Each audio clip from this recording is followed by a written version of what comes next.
Hey everyone, Vladimir is here with our multi-platform game development tutorial, part 11 I think. And in our previous lesson we have implemented the possibilities to defeat, for the player to get defeated, to lose the game. And I think it's time for us to now to to win the game.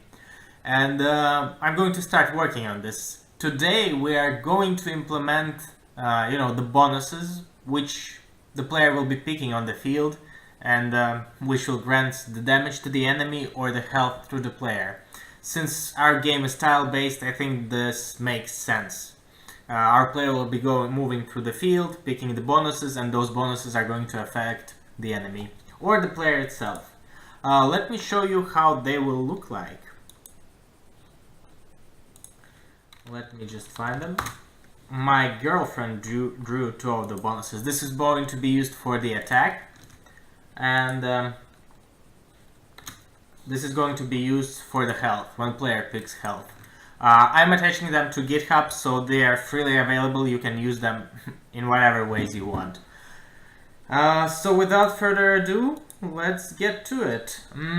First thing first, let's add the lives to the enemy. So we have our enemy. And I think it makes sense if we create a private variable called lives, and we should set it, for example, to 10. We want the game not to be too long, but on the other hand, we don't want it to be easy. So let's declare a constant default enemy lives, which is equal to 10, and initialize the lives value as default enemy lives. This means our enemy will have 10 lives, and the only thing left is to make a getter.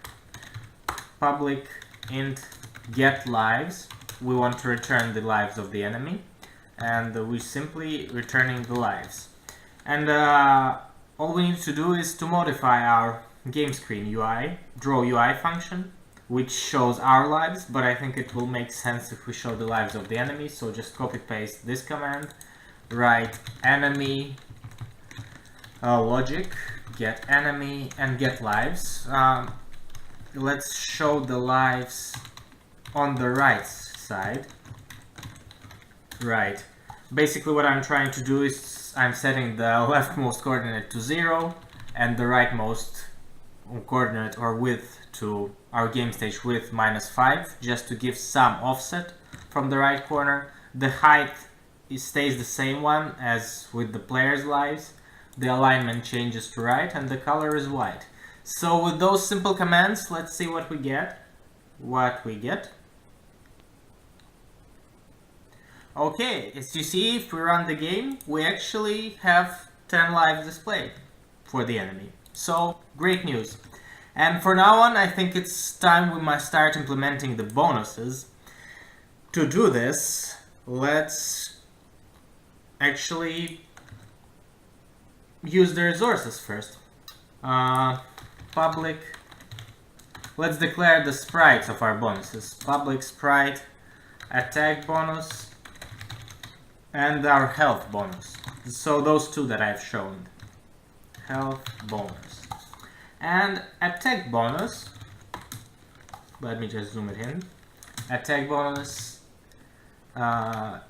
create sprite, and we choose, the name of my files is attack and health respectively, so I'm choosing attack for the attack bonus and health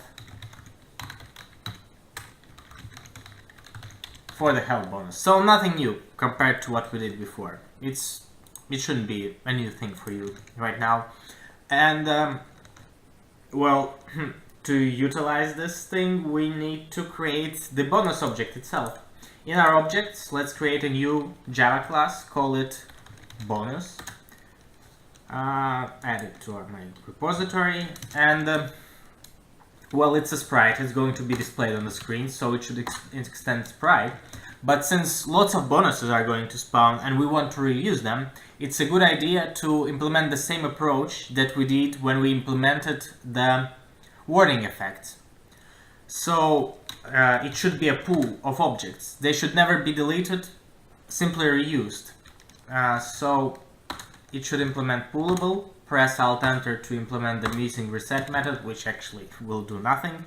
And as the other objects on our field, it should have field X coordinate and field Y coordinate. Also, since we have two types of bonuses, let's declare the private byte bonus type. Now let's make an empty constructor. Public bonus. It does nothing. It's only used for our pool to create a new object. The main function which will do this is going to be setup, which we'll make a bit later. So right now, let's declare two bonus type constants, or final bytes. Public, that we are going to use for the bonus type value. Public static byte bonus type attack equals 0. Public static byte bonus type health equals 1. And actually let's define our setup function, which will be called whenever we initialize the new bonus. So public void setup int fx fy byte b type, which will be a bonus type, and our resources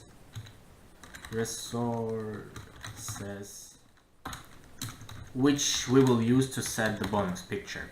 So field x equals fx, field y equals fy, bonus type is b type, and now assign the picture. If our bonus type equals to bonus type attack, then the picture, the sprite, becomes the one from attack bonus. Otherwise, if bonus type equals bonus type health, we set it equal to health bonus. Note that I've added the condition here, even though I could just write else, but in this case we want to make it less error prone. In case we add some new bonus, we should make our program throw an exception or an error just to show that we have forgotten some part of, we didn't set any sprite, or just to display nothing instead of the health bonus and confuse us further. So that's a good idea to add the check here, in my opinion, but it's up to you. So the last thing is similar to our warning effect. As you might remember, we have this pool of warning effects, which creates new warning effects if necessary, and the release function, which releases them. But let's concentrate on adding the pool first. In our bonus, right at the bottom, let's add static final pool of bonuses. New, let's call it bonus pool, which equals to new pool bonus, and it will return new bonus if there is no new object. New object function is called whenever there's a lack of new bonus object. So as I've shown earlier, we need the release function, which will release the bonuses, indicating that they're ready to be reused. It will be bonus pool free this. And of course the create function, similar with warning effect, there's a function that creates a new warning effect and returns it. And we want the same in our bonus, you know. So let's declare public static function which returns bonus, call it create, pass the same variables that we expect in our setup, fy byte b type and the resources res. First, we obtain the new bonus from the pool. We don't care how we obtain it. Either the pool creates a new object or gives us a reusable one. That's fine. Just call obtain function. Bonus. Then we set up the bonus. Bonus set up. We pass fx, fy, b type, and res variables. So far so good. The rest, what we need to do is simply to return the bonus. We'll create the bonus and we'll put it in the list of bonuses in our game logic. So I think the only thing we need to do is the draw method, public void. Actually, it should be the same as our player's draw method. We just copy it from the player class. Open your player class, copy the draw method, put it into bonus class. It really does the same thing. It sets the position according to the base necessary and then draws it. Note that there are some similarities with bonus and players, so there's a place for maybe creating a parent class which has the common methods, but we're not there yet, and I don't think we should prematurely optimize it. And the last thing that we need to do is to create the getters of our coordinates for the logic, you know. Public int get field x, which returns our field x. Public integer get field y, which returns our field y. And public byte get bonus type, which will, as you have guessed, returns the bonus type. So this is it for the bonus type class. Now that we have gone through it, let's actually go to the game logic and ensure that we have the proper bonus spawns. The thing is, if we have the large game, it makes sense to create the double array, the two-dimensional array, which points to the objects, and this way it will be easier to check for collisions or to check if we're generating the duplicate coordinates. But in our case, we have only 16 bases, so I think it makes sense. It's just quicker to implement the list of bonuses, which we will go through and either draw or check for collisions if player steps on the bonus, or yeah, that's pretty much it. So here's my implementation. It's not optimal for the big projects, so for the big projects you need a different solution. I might get to it sometime later, but for the small project we simply create the array list of bonuses. Let's call it bonuses, and we need to count the game time and the last bonus spawn time. So let's say we spawn bonuses every 2 seconds. We need to count how many time has passed since the game started and compare it to the last time we spawned the bonus. If our time is greater than, for example, 2 seconds, then spawn a new bonus and set the time. So we need two variables. First is the game time, which we are going to use in different cases, hopefully. Then there's also last bonus spawn time, which we're going to use for the purpose of checking the bonus spawns. Let's initialize those values in the game logic. Simply bonuses equal new array list bonus, leave it as this. Game time is 0 and last bonus spawn time is also 0. So to calculate the game time, we just go to our update function and add the delta to our game time every time. So with every update we increase the game time by delta. Essentially the game time accumulates. And let's see, we don't want more than 3 bonuses, I think, on the field at the same time, and we don't want to generate them on the same lines and columns for the purpose. Well, we want the player to travel a bit, so we'll address it later, but for now we just check if we want to spawn the bonus. So if last bonus spawn time plus bonus spawn interval is lesser than the game time. So if previous bonus spawn time plus some kind of bonus spawn interval, let's define it. It's 2 seconds.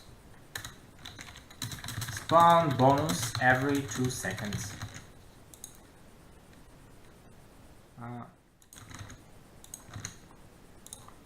So if the previous bonus spawn time plus 2 seconds is lesser than the total time, then we are way past the bonus spawn barrier and we just spawn random bonus. We'll make a new function. But that's not all. As I mentioned, we don't want more than 3 bonuses at the same time. So bonuses size is lesser than bonuses, max bonuses on field. That's the same constant that we don't have. Put the cursor there, press Alt Enter, and create constant field, which equals 3. Shout out to Ray William Johnson. Now we create the function spawn random bonus. It should be a private void function, which will spawn the random bonus at the random location. The thing is, let's just declare the coordinates of our new bonus, and let's assure that our bonus does not overlap with player's position or with other bonus position. To do this, let's create a boolean target non-empty, which is true by default, and then we'll go through the loop where we generate the coordinates, check them against the player's coordinates and against the other bonus coordinates, and if none are matching, then we're good to spawn the bonus. So do while target is non-empty, fx equals, we generate the new coordinate for x. So mathutils random, and we pass max base x. Same with fy, but pass the max base y coordinate. And after that we need to check against the player. So target non-empty equals player get field x equals fx, or fy equals to player get field y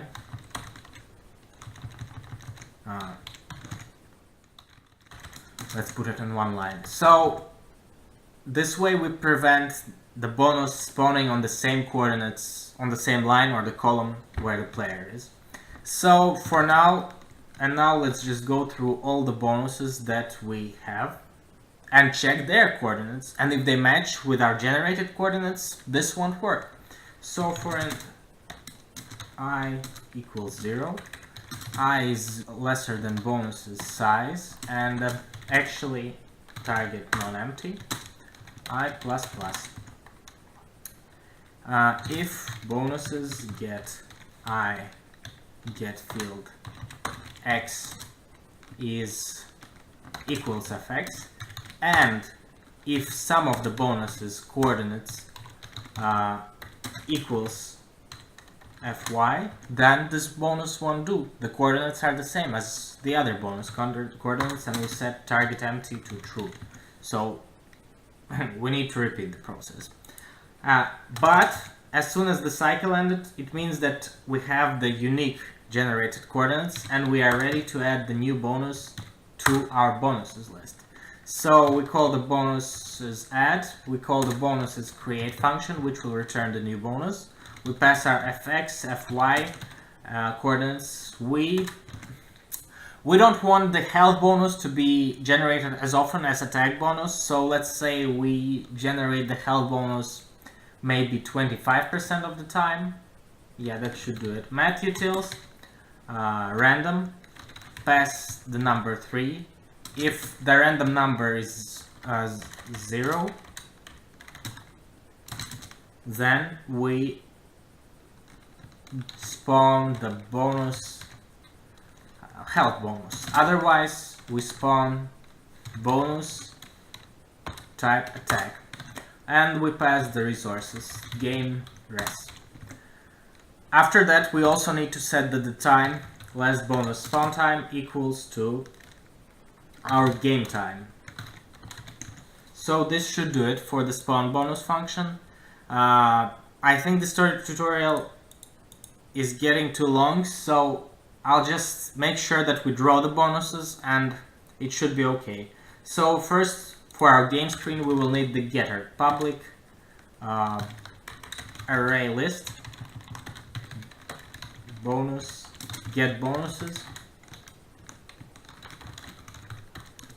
Our logic, the same way as with enemy or player, returns the list of the bonuses that are going to be drawn.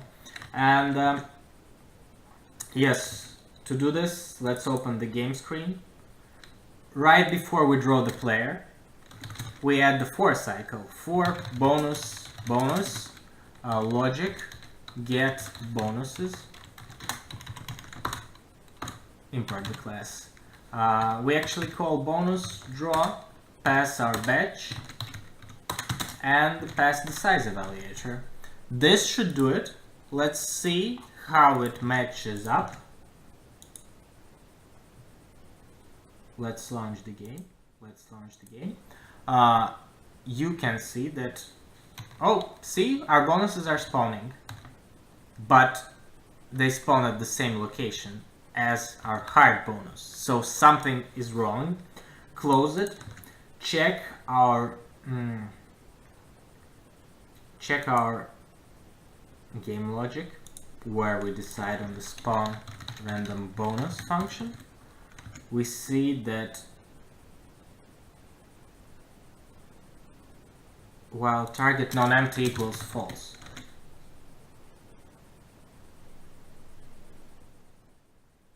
Wait, just a small hiccup. Okay, we check if the coordinates, if the target is not empty, we don't want the bonus to be spawned. So yeah, while target is not empty, we don't really want to spawn the bonuses. So why did the bonus spawn on the same location? fx, fy,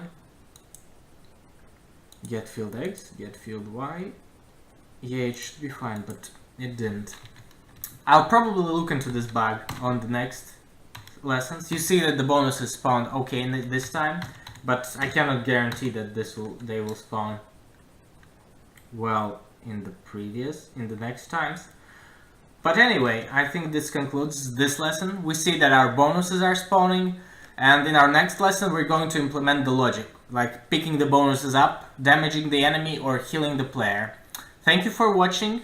Vladimir is out. Oh, one more thing. Always make sure to commit the changes. So I'm going to my dodging hero folder. I'm checking my git status. I'm adding my git assets.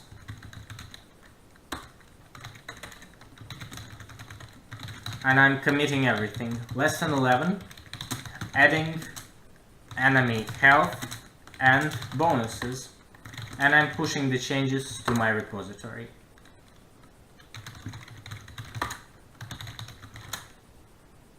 So that should do it. You should be able to see my changes. I'll leave the Git link below. Thank you for watching, and I'll see you next time. Vladimir is out. Cheers!